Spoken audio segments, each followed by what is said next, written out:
absolutely a league where, especially this year, you're going to find some teams that you didn't think were very good in September, October, but come late December and early January, you might think completely different about them because they found their rhythm. And I think the Eagles can certainly fall into that category and sneak into the postseason.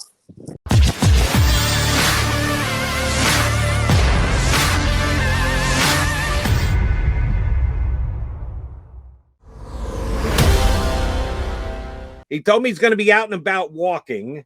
He's trying to get some exercise in and hopping on with Birds 365 at the same time. You can see he's doing just that. Trey Wingo joins us here on Birds 365. You getting your steps in, huh, Mr. Wingo? Working on it, Jody. Working on it. How are we? We're doing well, as are the Eagles. Don't know how much of yesterday's game that you saw. I just called it the most impressive win by Philadelphia this year. I think that's easy enough to say. How impressed were you? You know, it's interesting. Obviously, there were one or two plays that tipped that game, and Darius Slay's fumble really was the difference in the game. Listen, it was a good win. I mean, Denver couldn't have been higher than where they were at the time, coming off a beatdown in Dallas, almost shut those guys out at home or at the Cowboys' home rather. So it was by far the best win of the season. But you know, it's such a weird season, Jody. 1 week somebody looks great, the next week they look terrible. This is a season that is very different than in years past, where we've had a couple of like super teams that have been good, you know, basically throughout the season. You don't really have that right now with anybody in the NFL. It's a week-to-week league. Right. You kind of brought my next point here. You say it's a week-to-week league. We're not sure what teams are which right now. But they've kind of been on par. Like, if you said they were 4-6 after 10 games in the schedule, based on the way everything was going, they are what they are right now, right? I couldn't quite hear what you said there. Could you repeat that? Oh, so basically the Eagles are 4-6 after 10 games. Yeah. If you went down their schedule at the beginning of the year, you could probably predict that just based on week to week. They're like the one team that just seems like they're consistently right now. They are where they are. Yeah, listen, Bill Parcells infamously said, you are what your record says you are. And I think that's still the most true thing in all of football, and especially in this season. You know, your record indicates where you are as a team. And, you know, we've had, you know, like, for example, the Bucs yesterday go to Washington. The Washington football team had given up the most passing yards per game, and they'd given up the second most passing touchdowns, and Tom Brady and the offense could get almost nothing done. And that's, you know, after they lost Chase Young in the first half. I mean, the NFL has found a way this season, more than most in recent memory, to sell on any given Sunday, anything can happen. And I think that's just the best way to describe most of what we've seen so far in 2021. Would tend to agree. Want your take on this, Trey, because I talked about it last night on my CBS Sports Radio show. Someone called and said they love what they have in the NFL right now because there is no big dog. There is no monster to chase. There's parity. They use the word parity in the National Football League. Some people think that's a 4-letter word and think it's got off when you never want to hear it. And others think, no, that means balance. That's a good thing. What is your take on where the league is at right now?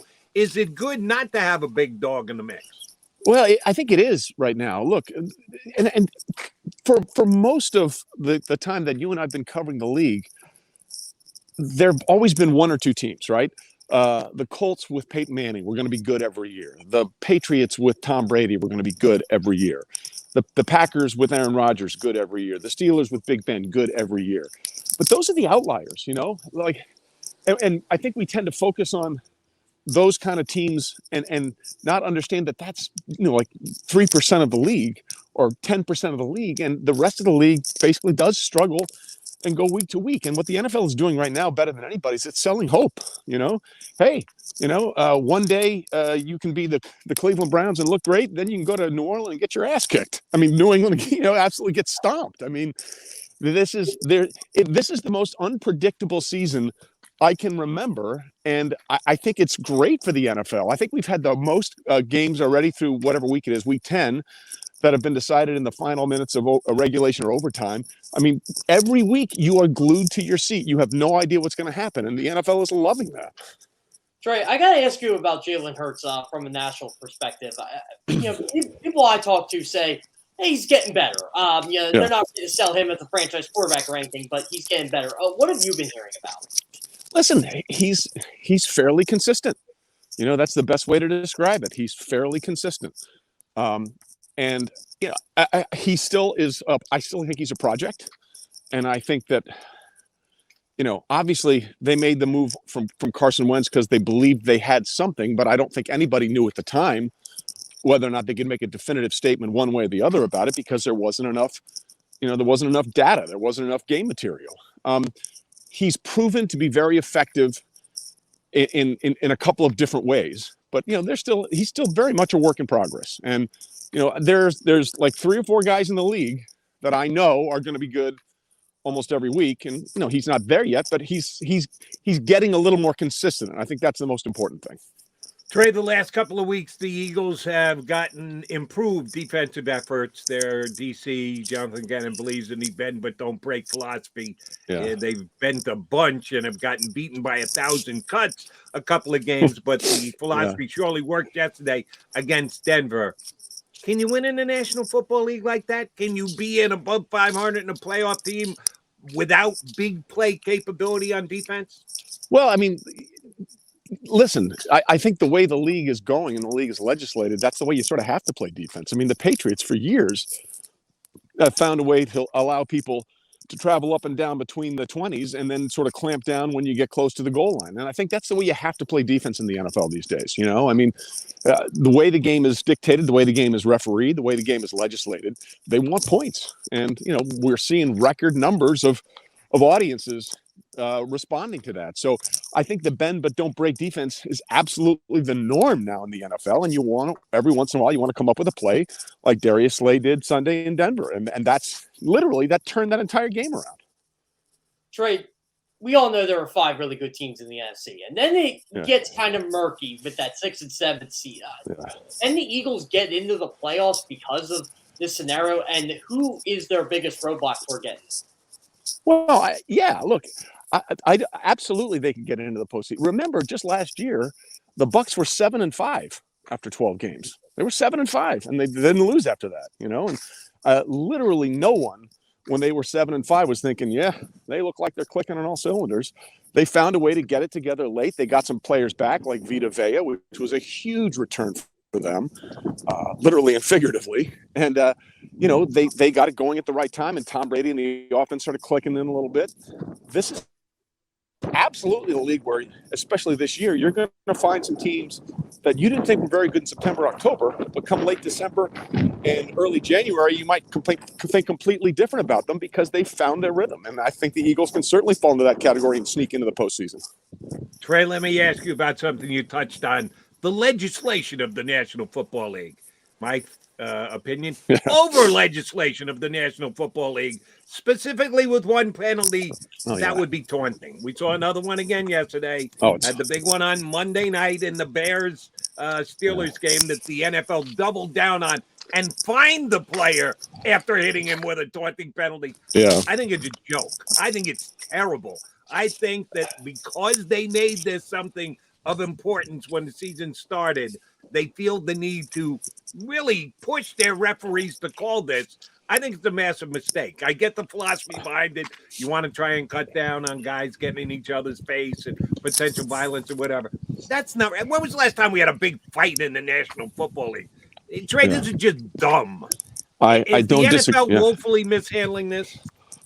Well, listen, my good friend Field Yates, after the Monday night game, put out a tweet, which was hilarious. He said, "Happy Tuesday to everybody except the people that created the taunting rule in the NFL." And I kind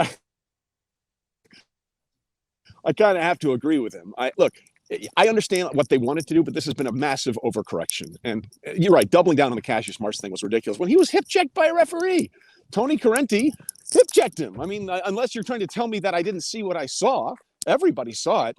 I don't understand.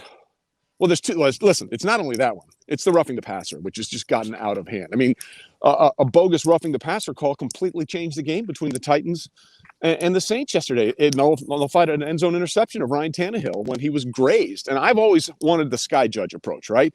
Because I know a former official who said to me once, he said, Trey, I thought when I was officiating, we did a really good job. And then I watched the games like everyone else watched the games, and I said to myself, we're terrible. Oh. And what would really help them would be if they had a sky judge who watched the game the way we watch the game. Because it is unfair on some degree for them not to see what we're seeing, right? Like they're on a field level, they're a linear sort of view of the game. We see it from a treetop view, from overhead, and it's a completely different game. And I really think the NFL would help their referees if they would just allow a sky judge to look at the game the way we look at the game. I think it would change the way the game is officiated completely. Trey, Tom Brady talked about the 17th game, and he basically said, I don't like it. Are you a fan of it? Are you a fan of football going into mid-January in the regular season, mid-February for the Super Bowl? Well, let me put it this way. I'm never going to say no to more football because it's my favorite sport.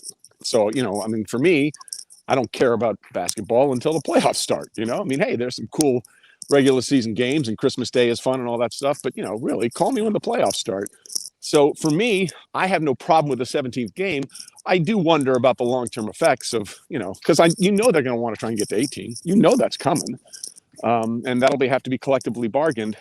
Listen, I think the players begrudgingly signed up for it because there was more money involved. And, I don't think it makes the football any better. I just think it makes the football longer, And I'm here for the party going a little longer, but we're all going to figure out at what expense when it's all said and done. All right, that sets up my next question perfectly. 18-game schedule in the National Football League.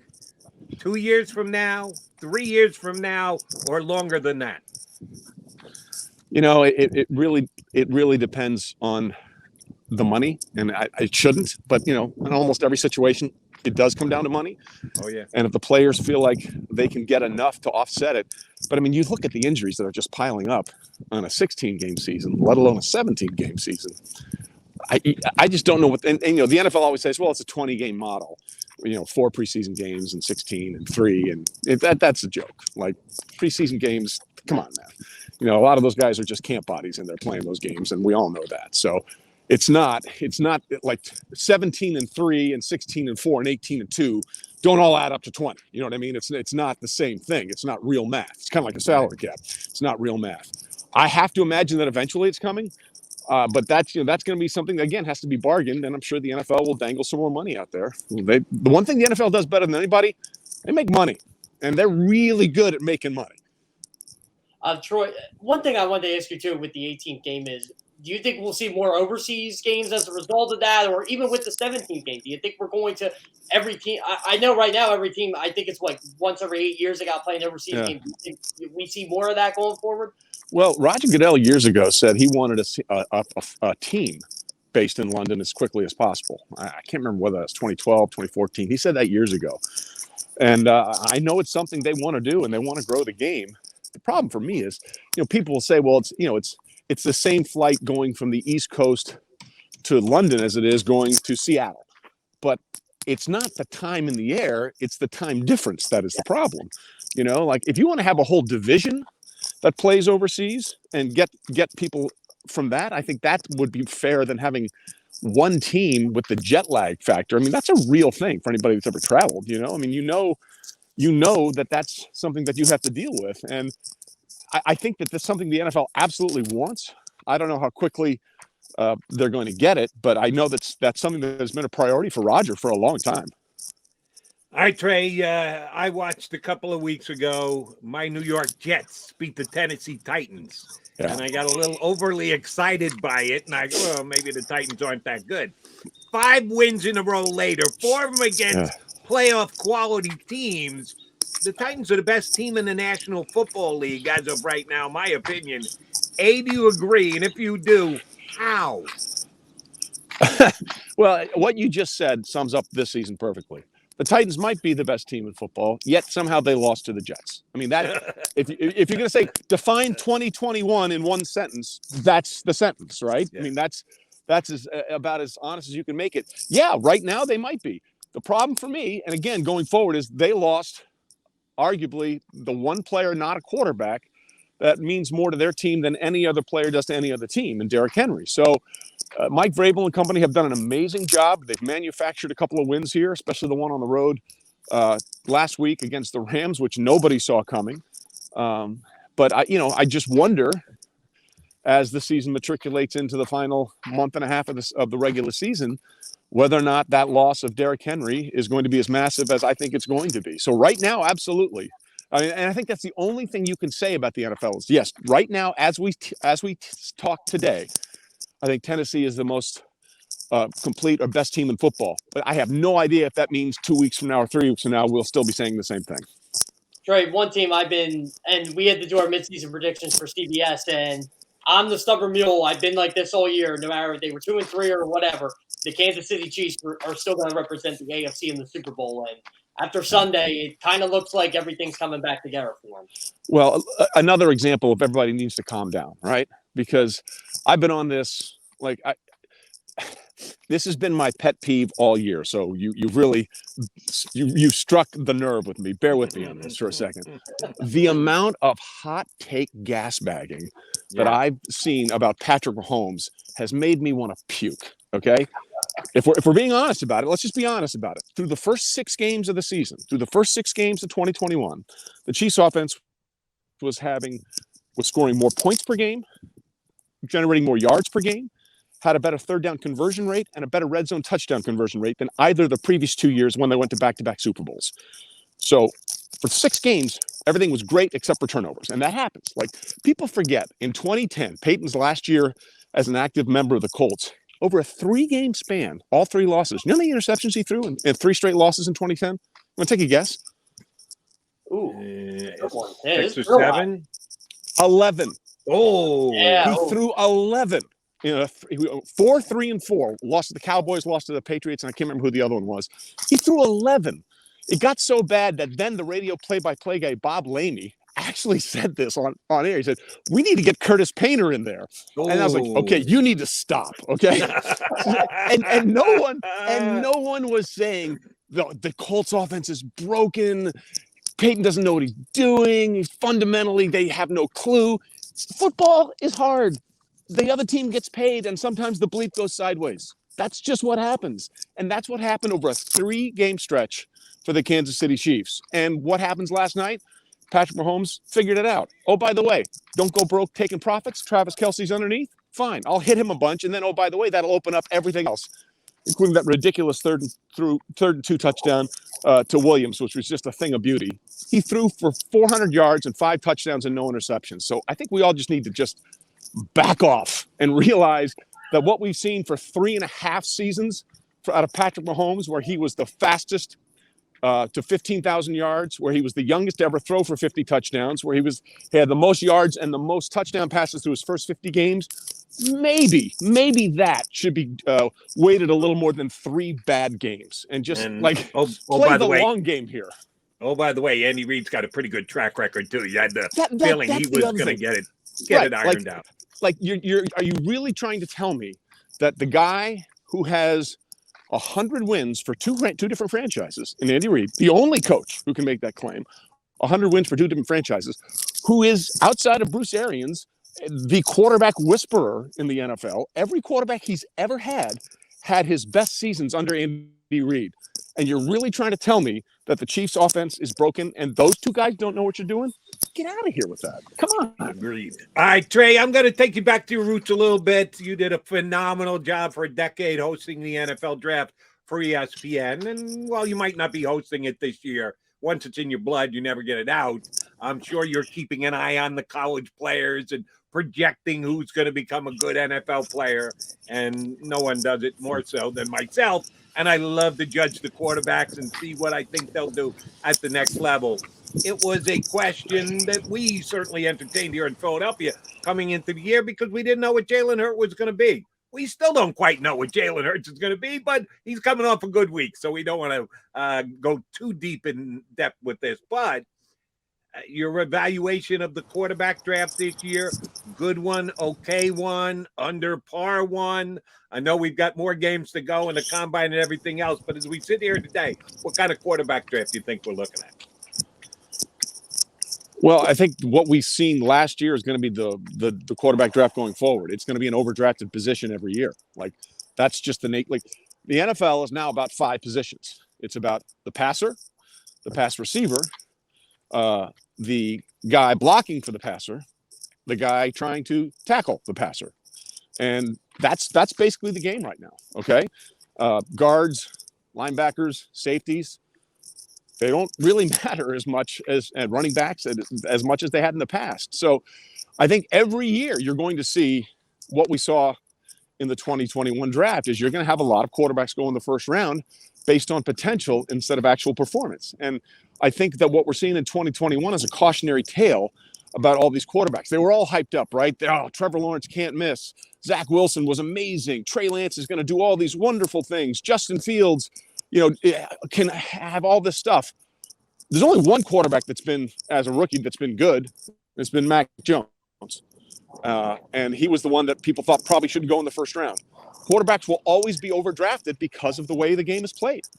And that's never going to change going forward until the NFL decides to go back to the Stone Age and we're going to take Jim Browns and Emmitt Smiths. And that's the way we're going to play football. So whatever you saw last year in the draft, that's going to be lather, rinse, repeat. Quarterbacks will be drafted often and probably overdrafted. And then we'll realize all the stuff we thought we saw in preseason that was really good wasn't really that good because a preseason game is the same as an NFL regular season game, the same way that a tofu burger and a sirloin beef burger are the same sandwich. They're both burgers, but they could not be more different.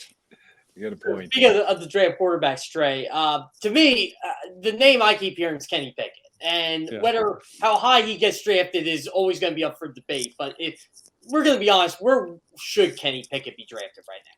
Listen, man, I've taken a different approach to this now going forward. I take the Zen philosopher approach. We'll see. There's a million, trades, injuries, retirements, that always dictates what happens in the draft. And all I know is that he's going to be going in the first round, and probably 4 other guys are probably going to go in the first round. That's the best, most honest answer I can give you on the draft. It's going to be quarterback heavy, and probably a bunch of them that go in the first round shouldn't go in the first round. Fair enough. We're going to get you on plenty between now and the draft if schedules allow, but we will hold your feet to the fire come April, Wingo. You're not going to be able to just put up a Zen answer by the time we get to April. Here in November, not a problem, but we will hold your feet to the fire a little bit more when we get closer to the draft. All right, last thing. I've been following your stuff that you're doing for Caesars now on your Twitter account, which has been great. Halle Berry, how did you pull that off? You're doing spots with Halle Berry. You're looking at the maybe most jealous man on the planet right now.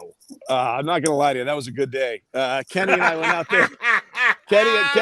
Kenny and I went out there. We did a shoot with the Mannings and Halle Berry and JB Smoove, who plays Caesar. There's a couple of spots coming up the next few weeks.